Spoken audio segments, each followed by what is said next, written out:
My Gauntlet grind continues with the release of the Strange Gauntlet and the first level shard.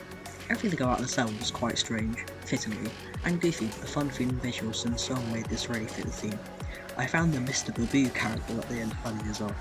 As a whole, the creator was really not afraid to build whatever came to their mind, which I can respect. Next up is Odd, which is unfortunately not quite as odd as the previous one.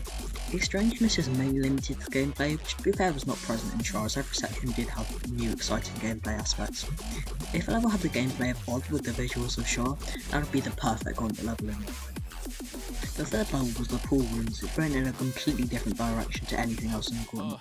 The pool rooms is based off the pool areas from that backrooms, which was quite funny to see when I first realised it.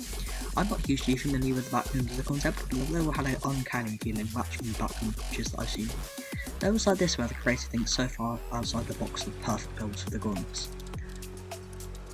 After this was the strangely named level that I do not even know how to try and start to pronounce that name, so just do whatever you think for that. This level was filled to the brim with unsettling decorations, and almost felt like it was in a sort of paranormal creature slab with the spikes changed and creepy eyes everywhere. To end off the Strange Gauntlet, we have Underworld, a level I like a bit more than I probably should. Colours wise, this is similar to the previous level, with a lot of black with pink and purple colours.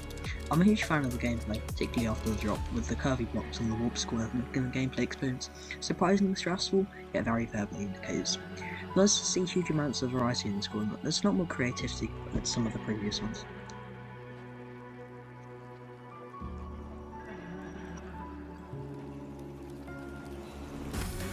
After the Strange Gauntlet, I made decent progress on the 2.1 Death Gauntlet, starting with Cool.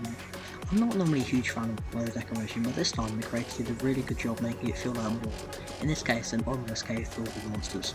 This was a perfect build up for the boss fight, a large skull. I like to think of it as king of the cave. Next up was Shuriken.